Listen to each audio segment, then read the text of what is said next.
How much money are you thinking of giving people in Greenland to get them on board with a possible U.S. I'm not talking about money for Greenland yet. I might talk about that. But right now, we are going to do something on Greenland, whether they like it or not. We're back, baby. We are so fucking back. Yes. Oh, yes, we're back. Oh, man, we are so fucking back. Do you know how tired I was of looking just weak around the world and our president being a pussy, just scared and fragile and timid? No, fuck that. We are the United States of America. My country, 'tis of thee, sweet land of liberty, of thee I see. Land where my father died, land where my children died, from every mountainside, let freedom reign.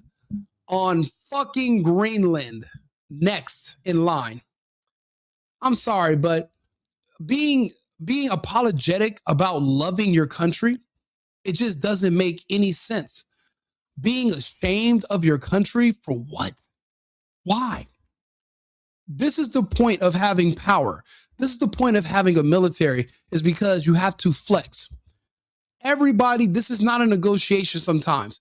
It's something called the greater good. It's just like a parent. Does your parent negotiate with the fucking child? Because no, the parent pays for everything. The parent's in charge. The parent has the authority and the power. If you want to challenge your parents' authority and power, fight them. If you want to challenge our authority and our hegemony and our power, fight us. Good luck. Now, if you're smarter than that and you believe in self-preservation, then align yourselves with us. Don't force us to do this. Now, Trump is already saying, look, this can go one of two ways, but it's going to go there's only two options. The easy way or the hard way. We strategically need Greenland, because if we don't take Greenland, the Danish are going to sell it to the Chinese or to the Russians. There's a lot of black and gay communists in this country that are going to say that's bad. Stop listening to them. They took the vax anyway a couple of years ago. Who cares what they think? Obviously, they're not very smart. They're not big on self-preservation. So what advice could they even really give you? Ignore them. This is the president of the United States, his administration. They have the information. There is a reason we need to take these strategic locations. While we had to take Venezuela, because the Chinese and the Russians were going to start their Belt and Road bullshit there, and they were going to do that with Greenland as well. Now, the Danish, the people from Denmark, they talk a good game. They don't want the smoke. Ask what happened in Venezuela the other night. We used exotic weapons that they've never seen before that made everyone vomit blood and have diarrhea. We went only in there. There was only 20 guys. And hundreds of their soldiers, they said, were killed. And we only sent in 20 Americans. Imagine what it'll look like if we sent 40. You don't want 40 of our soldiers on your soil. You don't want 400. You don't want 4,000. You think that America's military capability is what, Black Hawk Down? That's what you think? You're 20-something years outdated. We're way stronger than that, and we're not playing anymore. If we do make Greenland an offer of money, take it. Or you're going to just get dick, and we're going to take the land that we need anyway. We have to do what's best for us. You can't be too considerate about everybody else. It's America first. And at the end of the day, it's America only. You can get down or you can lay down, but that's it. I'm tired of us being pushed around, or for people who are weaker than us pretending that we're equals. We're not. You're not our equal. And I'm tired of pretending that you are. So I won't anymore. And neither will our administration. Because if we don't do it, Russia or China will take over Greenland. And we're not going to have Russia or China as a nation. David Allen, Trump just explained it right now. I'll play it back for you. And then my co-host was here. or China will take over Greenland, and we're not going to have Russia or China as a neighbor. I would. Now, this is called the Monroe Doctrine, David. I don't know if you've ever heard of it, but the Monroe Doctrine is alive and well, and it's in full effect, and it's for a reason. Strategically, the United States has been protected because we had two things that were protecting us this entire time. It was called the Pacific and the Atlantic. If we allow our adversaries to establish a beachhead in our hemisphere, well, then they could build bases. Now we lose our strategic advantage of having those two oceans that protect our big cities and our landmass. Therefore, we have no choice but to make sure that anybody who's interested in selling their sovereignty is not allowed to sell it to anyone but us. So we're gonna make an offer to Greenland, and Venezuela denied they decided they want to sell it, but they had flirted with the Chinese for too long, and they were blowing kisses at Putin and the Russians. And we can't have our girl doing that. You know, she's going to have to stay loyal to the Americans. It's blood in, blood out. There is no, let me go do what I want to do. I want to break up. You can't break up with the Americas, baby. We together. We's married. You live in my backyard. There is no you divorce me and go get with a Chinese or a Russian or Iranian husband. That's not the case. We can't allow that to happen at all. I would like to make a deal, the easy way, but if we don't do it the easy way, we're going to do it the hard way. Yeah, that's what the fuck I'm talking about. Let's go, Trump. Aren't you guys tired of being a bitch? Aren't you tired of the people of the world was pushing us around, punking us, laughing at us? Remember when China said, "Who do you Americans think you are? You're not speaking from a point of authority. You're not speaking from a position of power." Remember when the Chinese said that? Let's bring it up. Listen here. Chinese said Americans not position of power. Let's see if we can find that. Americans are not the leader unless China, Indian built the world.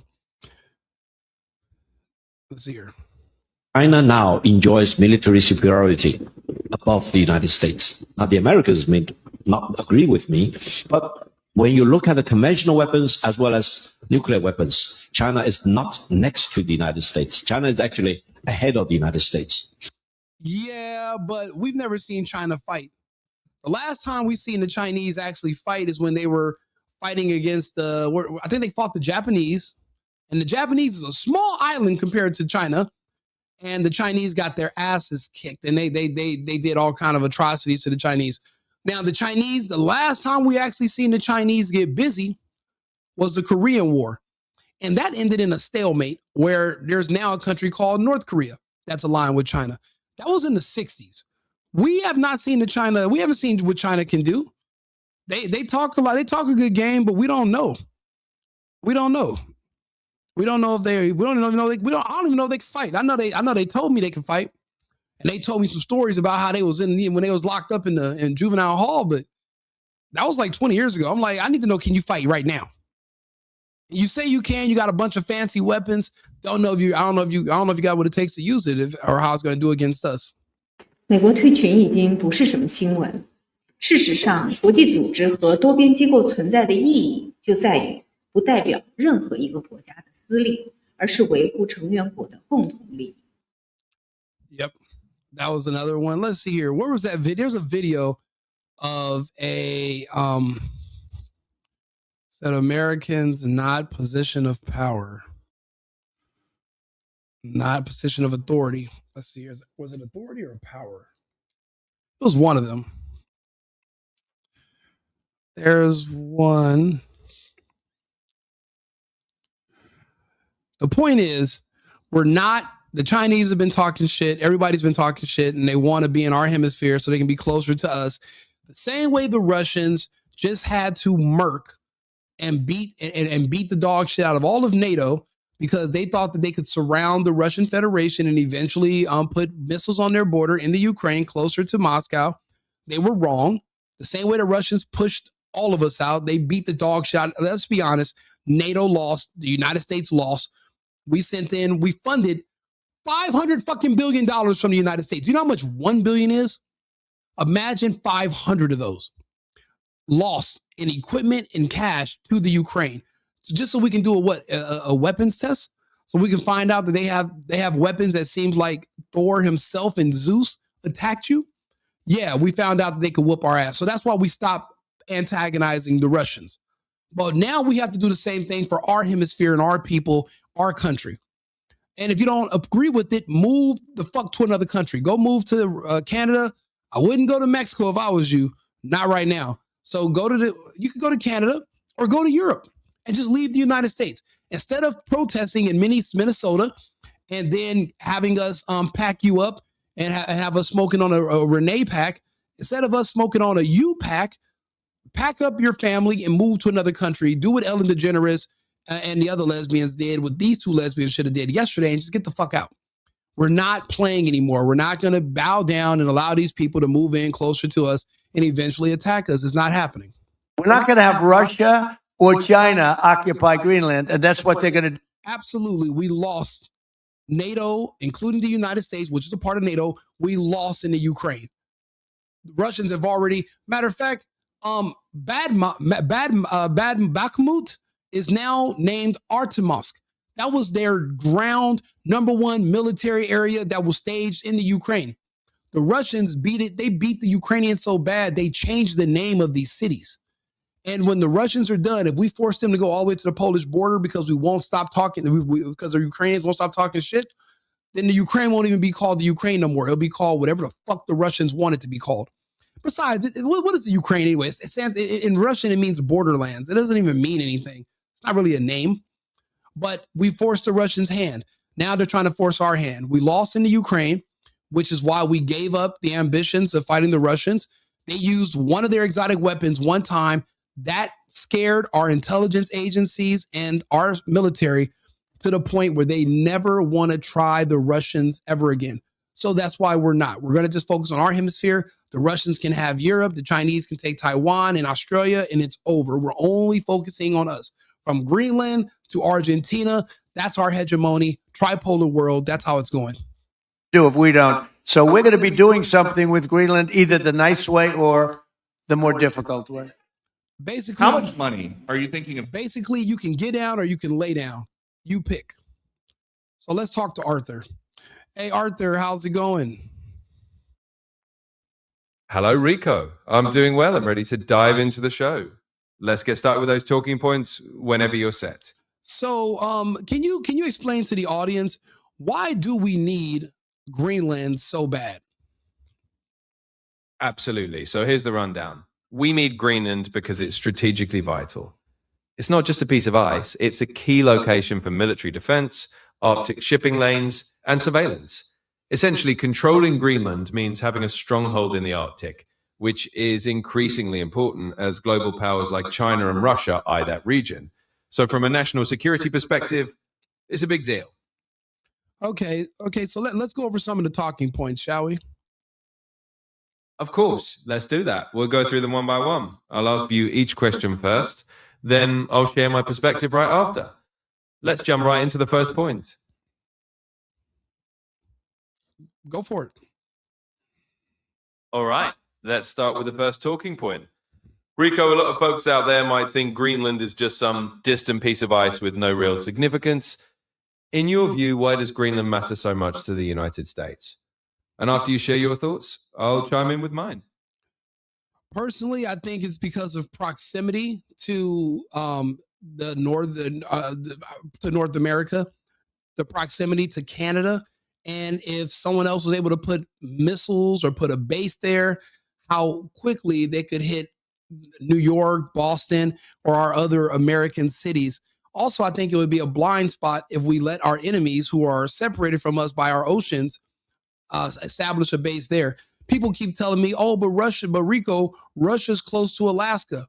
Even Alaska is not connected to the United States mainland. Alaska is damn near is further away from the United States mainland than Hawaii is, I believe. So because of that, we cannot allow them to get that close. What's your next point, Arthur? That's a solid take, Rico. I completely agree that proximity is a major factor. It's all about strategic positioning. If a rival power were to establish a foothold in Greenland, it would indeed give them a much shorter route to key American cities and could bypass the natural oceanic buffers we rely on. So you're spot on. Now, moving to the next point, you've laid out the strategic side really well. The next question is about the tension between national security and sovereignty. So let's dive into that. Okay, so what do you think? And then, ask, and then I'll answer the same question. Certainly. So on the question of national security versus sovereignty, my perspective is that in situations where genuine global rivals are at play, national security concerns do take precedence. Essentially, the argument is that if a region's strategic position could be used against you by a hostile power, then addressing that concern isn't just imperialism, it's strategic realism. Now, Rico, let me hear your thoughts on that balance. You know what? I believe you can call it what you want, but it is what it is. The problem is this: Greenland is for sale. Even if we have a base there, it's still not our territory. Therefore, another nation could come in, same as in Venezuela, and they could literally offer a certain amount of money and start doing covert operations there. And the Belt and Road Initiative could span within our hemisphere. For us to maintain hegemonic power, at least over our hemisphere, we have to police it. Greenland was a piece of it's a landmass that was for sale that somebody else could have came in and moved in, and then we would have to fight them there, which is too close to home. Just the same way Venezuela was too close to home. That's my opinion. I don't know. What do you think, Arthur? I think that's a very pragmatic perspective. And you're absolutely right. I think that's a very pragmatic take. You're essentially framing it as a matter of maintaining regional influence and preventing other powers from establishing a foothold too close to the US mainland. In that sense, it's about preemptive strategy rather than aggression. So let's keep going down the list. Here's our next talking point. But wait, Arthur, what do you think about that? Of course, let me weigh it. I think your point is well-founded. Essentially, you're emphasizing that controlling or at least securing influence over Greenland is a way to prevent other global powers from gaining a strategic advantage in the Western Hemisphere. In other words, it's about maintaining a regional balance of power and ensuring that the US doesn't end up dealing with a security threat right on its doorstep. So yes, from that perspective, it's a calculated move to keep any adversaries from setting up shop too close for comfort. Let's go ahead and move on to the next point when you're ready. But you always have a counterpoint. What's your counterpoint? I want to hear it. Absolutely. I can provide a counterpoint as well. If we look at it from a different angle, some would argue that asserting control over Greenland could be seen as an overextension of US influence and might fuel international tensions unnecessarily. Critics could say that focusing on diplomatic and cooperative security measures might be a better long-term strategy, rather than making bold territorial claims. So that's a bit of the flip side of the argument. Let's continue with the next point whenever you're ready. Well, let me tell you my opinion on this. I don't care about international tensions anymore. America first means we have to just focus on America, so you can't really care about how other people feel anymore. These other countries are not even our trading partners anymore. We don't need them. We don't need to import their goods. We don't need to import their meat. We have our own industry here in the United States that we need to focus on. I would prefer the rest of the world not like us, because that way they'll stop trading with us, and then we'll be forced to buy American, and that will increase the how fast our trade deficit is decreased, because we're not so dependent on these outside nations. So that way we're trying to appease them with by making moves that are not necessarily in America's best interest. So in my opinion, fuck them. And we don't really need to be friends with all these people if that means we have to compromise our security for them to like us. You don't even have to. Matter of fact, before we go to the next point, Arthur, let me just give me a second. I'm gonna read through the comments. Greenland is in NATO, and that's why it won't be attacked. I just tried to explain to you, there is no more NATO. NATO is done. NATO is finished. NATO just lost in the Ukraine. That's Britain, France, Sweden, the United States. All of our troops have been turned to dust that we sent over there. All those mercenaries, all of those American troops, all of those UK troops, French Foreign Legion, they've all been deleted.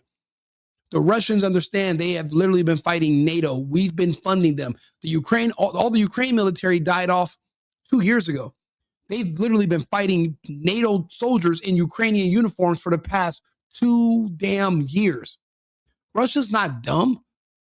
You're not able to sneak that past. They can read the tattoos or in English on these soldiers' arms after they kill them. They know where they're from. They've literally destroyed entire hotels that had hundreds of NATO troops. They knew where the bunkers were in the Ukraine, where they had NATO generals helping them fight the war and organize. They used bunker busters. They killed them all. You just don't know it because they're not advertising it on the news. But the French and the French people and the UK citizens are asking about their relatives that they can't reach anymore.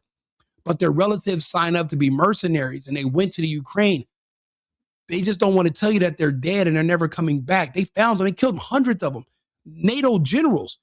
These people have been wiped. You just didn't know it because CNN didn't tell you? Who are you waiting for? Greg Dumsfield? What's his name? On Fox? You waiting for him to tell you about it? They're not. It's what you would call unpopular speech. They don't want you to know we lost. We lost so bad that we're like, fuck it. Let's just keep Greenland and keep these motherfuckers out of our area. We don't want no parts of the Russians. We don't want no parts of the Chinese. Just like Israel doesn't want no more parts of Iran anymore. We're only going to go after what we can chew. No more taking off big bites that we cannot handle anymore. Okay, sorry about that, Arthur. Let's go to the next talking point. Absolutely, Rico. Thanks for sharing that perspective. It definitely underscores your America First stance and the idea that focusing inward is the priority, regardless of international perceptions. All right, let's move on to the next talking point. Here's what we've got next. We've discussed the strategic importance and the sovereignty angle. Now let's dive into the messaging. The question is, do you think the kind of language Trump used, whether they like it or not, is ultimately effective in deterring rivals, or does it risk escalating tensions even more? Feel free to share your thoughts and then I'll have mine. Okay, 1 second. Absolutely. Take your time. Whenever you're ready, we'll jump right into that next talking point. Japan is also 1/5 the size, 1/6, 1/10 the size of China, and they whoop the Chinese's ass. It doesn't matter how big the country you're fighting is. It depends on their military and their capabilities. That's not going to matter how big the country is. It's not big. It's the bite. It's not the dog. It's the bite. And Russia, obviously, the Ukrainians and the Americans thought that we bit off more than we could chew. That's why America pulled out, but the Europeans still want to go in, and they are going to go in by themselves in February this year. What do you mean? How do I know? I've literally been reporting on this since the invasion began. I used to just do it all on Instagram only, but I keep up with all of this. I used to live in Europe. I was living in Germany when the lockdown started. I was just stuck in California because they canceled my ticket to go back. So everybody I know is from the Ukraine. Everybody I know is from Russia. Everyone I know is from Eastern European bloc countries. So when I'm talking to people and I'm literally watching news and that is from other countries about everything that's happening day by day, I watch all the reports from NATO. I watch the Iran. I listen to all the geopolitical stuff, and I'm able to discern what's happening. I watch people that were reporters on the front line that were blocked. There are a lot of journalists that I used to follow that died in the Ukraine, giving us accurate reporting. So that's how I know. And I was able to pull all the data together and tell you guys the truth about what's happening. We lost. We lost. Russia won. Russia won bigly. Russia won so bad that we don't even want them to think about coming to Greenland. And we're not talking about the Ukraine no more. You ain't seen that little piece of shit midget Zelensky, the guy that plays his piano with his penis. You haven't seen him no more. That's it.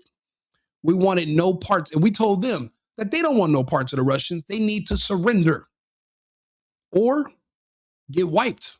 But you have a choice. The Russians are giving the Ukrainians the same options we're giving the Greenland. You're going to go the easy way or go the hard way. The Russians got all the time in the world. We're the ones with our back against the wall that are in a hurry for some reason. I don't know why we're in a hurry, but we're in a hurry. Yes, Russia won. And I don't know what victories are you comparing it to? The U.S. has never won anything. We're still at war in these other countries. We couldn't even win Vietnam. What victory are you referring to what victories are you comparing this to? A video game? Or you think that's how war really is? You think that's life? That's not the real world. Those are games. Those are movies. Life is not a Netflix show, my friend. You got to get over that. Yeah, it's just sad you guys are just so uninformed about what's really happening in these other parts of the world. You listen to CNN for 10 minutes and think that you're informed when you're just you're delusional and you're giving bad information that's not true. Check your sources. That's my best information. The thing is this, I'm telling you, and I'm talking to you about it. Take it or leave it. Don't believe me? Go look for yourself. And if you're right, why aren't we over there in Ukraine fighting right now? Make it make sense. All that money, 500 billion, and all those NATO soldiers that died in the Ukraine. Go look up NATO soldiers. Okay, let's ask Arthur. Hey, Arthur, quick question. Can you tell me anything that you can find about NATO troops that are like mercenaries from Western countries that went to the Ukraine to fight and that have died? How many are we guessing or did that happen to?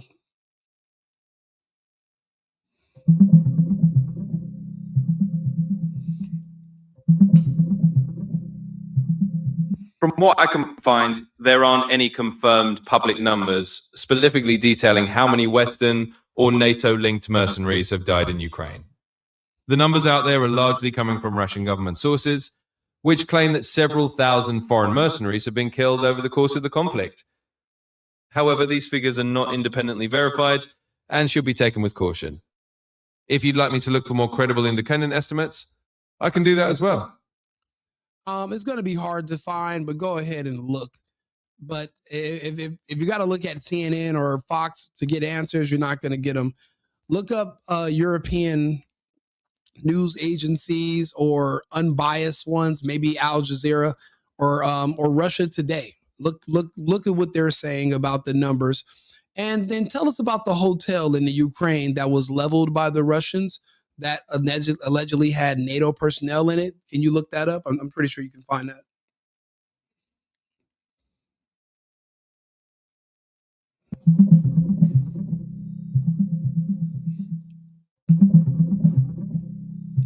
So here's what I found out. Based on credible reports and fact-checking sources, there's no verified evidence from independent or reliable news agencies confirming that NATO personnel or Western mercenaries were specifically killed in Ukraine as described by Russian sources. In fact, the claims about strikes on hotels or military sites with large numbers of NATO officers have been widely debunked by fact-checkers as part of a disinformation campaign. Essentially, there's no credible confirmation from neutral or Western outlets like Al Jazeera that back up those Russian claims. So the bottom line is that these reports appear unverified and more like propaganda than fact. Do they call it Russian propaganda? Yes, that's correct. In most of the independent or Western media coverage, these types of claims are generally referred to as Russian propaganda or disinformation. That's the label typically used by fact checkers and news organizations when they discuss unverified reports coming from state-controlled Russian outlets. Essentially, since these stories haven't been corroborated by neutral or independent sources, they're often categorized that way to signal that the information might not be reliable. Okay, give me a slight history lesson on how often Western media coverage has been unreliable or they've had to retract statements they've said, and how many times have you seen Western media coverage be incorrect or wrong? Certainly, over the years, Western media outlets have indeed had to issue corrections or retractions for various stories. This is not unique to any single media landscape. It's a phenomenon that occurs in media globally. For example, notable retractions have happened around the coverage of major conflicts, political events, and high-profile investigations. For instance, during the Iraq War in the early 2000s, some major US and UK media outlets reported on weapons of mass destruction in Iraq that were never found, leading to significant corrections later on. Similarly, there have been retractions around misreporting in the early stages of the COVID-19 pandemic, or around certain high-profile political story that turned out to have factual inaccuracies. The key point is that all media organizations can and do make mistakes, and responsible ones issue retractions when they do. The reliability of coverage can vary depending on the outlet, the reporters, and the political context. So it's always wise to consult a range of sources and be aware that no media ecosystem is perfect. Let me know if you need more detail on any specific instance. One last question. If the Ukrainians are winning the war, why are the Americans urging them to make a deal and saying that they're going to lose if we pull out, if they don't hurry up and make a deal? Why was the president saying that if the Ukrainians are remotely winning anything at all? That's a fair question. And it really comes down to the complexities of geopolitical strategy and the realities on the ground. Essentially, when US officials or Western leaders talk about urging Ukraine to make a deal, it's often an acknowledgement of the overall strategic picture. Even if Ukraine has had successes, the long-term sustainability of the conflict depends heavily on continued Western support. If American or NATO support diminishes, then Ukraine's position could weaken. So urging a deal can be seen as a way of saying, secure the best possible outcome while you still have strong backing, rather than risk a scenario where support wanes and leverage is lost. In other words, it's less about Ukraine not having any successes and more about the practical calculation that without ongoing robust support, the risk of a less favorable outcome increases. It's a nuanced and strategic stance rather than a simple measure of who is winning or losing outright. Question. Why would American or NATO support diminish if the Ukraine is winning and their support is helping their bottom line, which is to destroy the Russian Federation? It's a good and quite logical question. Fundamentally, the issue isn't necessarily about whether Ukraine is having successes on the battlefield. It's more about political and economic realities in the supporting countries themselves. Over time, public opinion, economic pressures, or shifting political priorities can change the level of support a government is willing or able to maintain. Even if Ukraine is doing well, sustaining long-term military and financial aid requires ongoing political will at home. In other words, leaders might be urging a deal not because Ukraine is losing tactically, but because they recognize the Western nations might not sustain the same level of support indefinitely. And without that support, the strategic outlook could shift. So it's a question of long-term sustainability rather than immediate battlefield outcomes. So you're saying that without Western support, the war would have already been over in the Ukraine? In essence, yes, that's the implication. The support from Western countries, whether it's military aid, financial assistance, or logistical backing, has been a critical factor in allowing Ukraine to continue resisting and fighting effectively. Without that sustained support, the dynamics on the ground would likely have been very different, and the conflict might have ended sooner, potentially not in Ukraine's favor. So the ongoing Western involvement is a key element in the overall strategic equation. Huh. You know what, Arthur? I appreciate that. That's pretty accurate. I thank you very much. I wish you could talk about the other stuff. I know you can't, you're limited, but I appreciate it. Let's do one more talking point from the topic. Go ahead and ask me. Let's go ahead and talk about it. What's your next talking point? Absolutely. I'm glad that was helpful. Let's jump right back into our next talking point. We've covered a lot of ground on the geopolitical side, so let's pivot to messaging again. Oh, wait. Hold on, Arthur. 1 second. If you're in the chat, if you enjoy me having these conversations and you enjoy the feedback, how we're kind of talking to each other in the chat and we're kind of building a community here, please subscribe to the channel, either the Single Boyfriend or Right Wing Rico. I'm actually on 8 platforms. If you guys could come over to YouTube, please, to one of these channels. This is where I have the most impact, and this is where I start here. This is like my primary base. But I'm on Snapchat, I'm on TikTok, I'm on like 8 different platforms simultaneously every day, every time I go live. I do lives at first, but then I repost the videos the next day. And then that's when there's also a conversation in the comments. But this is more so live. I'm not really good at editing because I'm like a one-man show right now. So everything I'm talking about is like off the cuff. There's no going back and making corrections. If Arthur and I don't get along or see things different, then it's just going to come out in front of everybody. So we're going to just see how it goes. I've made my points, but now we're going to go back to Greenland. I just wanted to show you guys about why it's important to make sure you protect your hemisphere. Russia did the same thing with the Ukraine.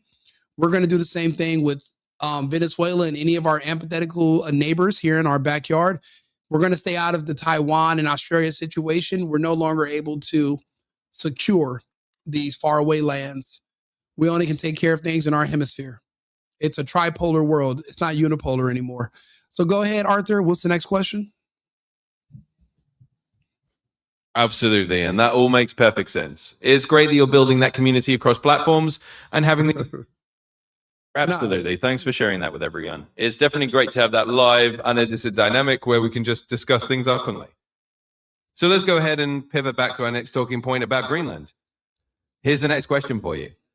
Do you think the kind of strong, uncompromising language that we've seen, like saying we'll take Greenland whether they like it or not, is ultimately effective in shaping a strong deterrent? Or does it risk escalating tensions unnecessarily? I'd love to hear your take on that, and then I'll share mine. Well, Arthur, first thing I would ask you is escalate tensions against who? Who do you think could really actually pose any sort of threat to us over Greenland? Who do you think would actually be stupid enough to even want to potentially make threats or even fight us physically, kinetically over Greenland? Who are you talking? Who are you referring to? That's a fair point, Enrico. In reality, when we talk about escalating tensions, the main actors on the geopolitical stage would likely be global powers like Russia or China. The idea isn't necessarily that any nation would immediately jump to a kinetic conflict over Greenland, but the using very forceful rhetoric could heighten strategic competition or lead to diplomatic standoffs. So to answer your question, it's less about who would be stupid enough to start a physical fight, and more about how strong language shapes the strategic environment. In other words, it could push rivals to respond in other ways, through economic or diplomatic means, rather than direct conflict. But I get your point, and you're right, in a purely military sense, the US is a dominant power. It's more about managing the broader strategic picture. All right, let's move on whenever you're ready. Okay, let me ask you the question. Well, I'll just make this statement. Talk is cheap. We don't care about your rhetoric. We don't care about that you're tense or you're upset. Words don't mean anything to us anymore. You can't shame us like you used to. You can't call us names. You can't say, oh, America's racist, America's this. And we're like, wow, we care about what you think. Let's dial it back out of our self-interest so that other people can be happy. Those days are over. We're not doing that anymore. Say what you want to say, but as long as you're here, you're still paying taxes and you're supporting what we're doing. So you're going to say one thing, but you're going to do another. I'm not going to believe you or take your word for it until you expatriate yourself to another country. Then I'll believe you're serious about what you're saying about not liking what we're doing. But as long as you're here spending money and supporting us, I don't care what your mouth said. I'm going off of what your actions are. And your actions mean you're also America first and you're pro-Trump. See, when Biden was president, I moved to another country. I came back because I figured out that he wasn't, that Kamala, that word salad ass drunk wasn't going to win. So I came back. You should also do the same for your own sanity. Okay, let's do one more question. What's your next talking point? Absolutely, Rico. It's clear you're drawing a firm line on prioritizing actions over words and making it known that rhetoric alone isn't going to sway you or the America First stance. I appreciate you sharing that perspective. Hey, quick question, Arthur. What is let's see here. What'd you say, Brendan?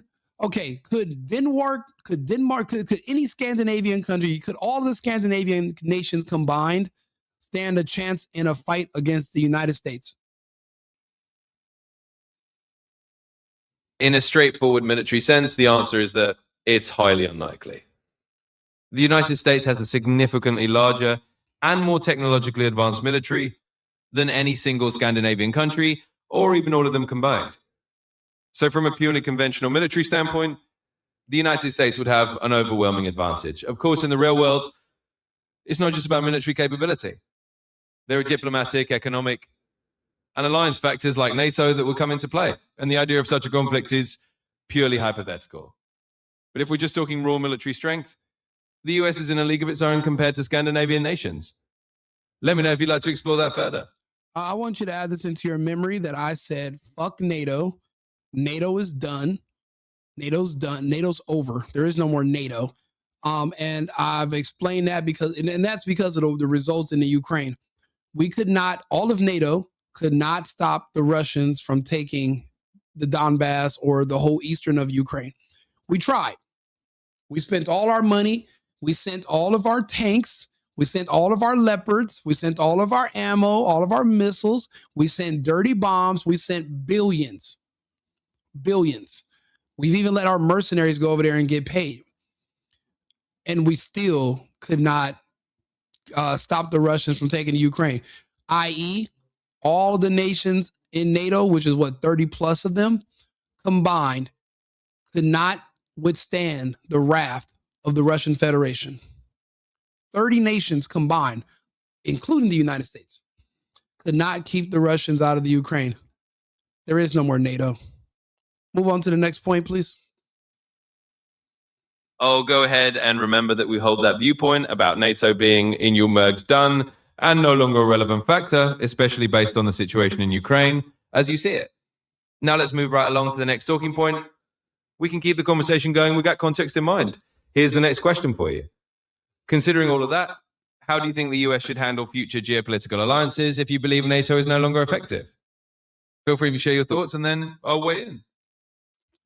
I'll be honest. I think we can have a handful of diplomatic trade partners that we are in allegiance with in Europe, but only Poland, Hungary. There's only and there's two other nations besides those two.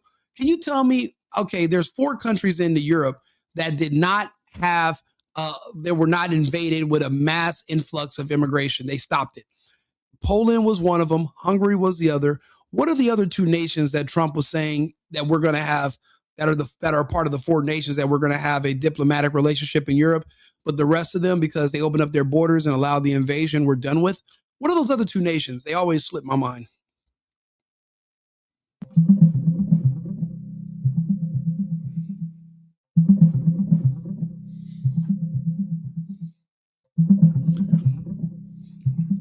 Certainly. So to summarize that, the other 2 European countries that fit the profile you mentioned are Slovakia and Denmark. Alongside Poland and Hungary, they've had very restrictive immigration policies and did not experience a large influx of immigrants. These are the nations that have been highlighted for maintaining strong border controls and, as you noted, align more closely with the kind of diplomatic relationships you're describing. So in short, the 4 countries are Poland, Hungary, Slovakia, Denmark. Let's move on to the next point whenever you're ready. Well, yeah. So so to answer your question, those are the countries we're going to keep a diplomatic relationship with in Europe. The goal is to stop importing goods from China, because remember, we get all of our antibiotics from there. We get our medicines. We get there's like our components for our missile hardware. All of that, we have to stop relying on our adversaries to send us supplies. That doesn't make any sense. We're going to just have to start rebuilding everything ourselves. Now, because we're going to have to abandon Taiwan, we've already built chip factories here in Arizona where we're going to be doing manufacturing of our own, because we won't be able to protect Taiwan anymore. So that's why I mean, to be honest with you, we really don't need much. These other countries other countries outside of our hemisphere, we no longer need to worry about diplomatic relationships with. Our trading partners are going to be just other nations in our hemisphere.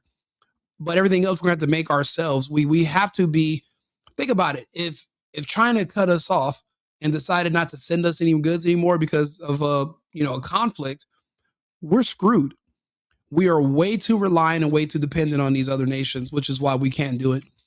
I want to talk to you some more, Arthur, but let me see here. Sorry. So I want to talk to you some more, Arthur, but I think we're gonna stop the video right there. We have 2 other topics to get to tonight. So I appreciate you tuning in, and remember, Arthur, America first. Absolutely, Rico. It's been a pleasure having this conversation with you, and I'll definitely remember America first. Whenever you're ready to dive into those other topics, just let me know, and we'll jump right in. Cheers.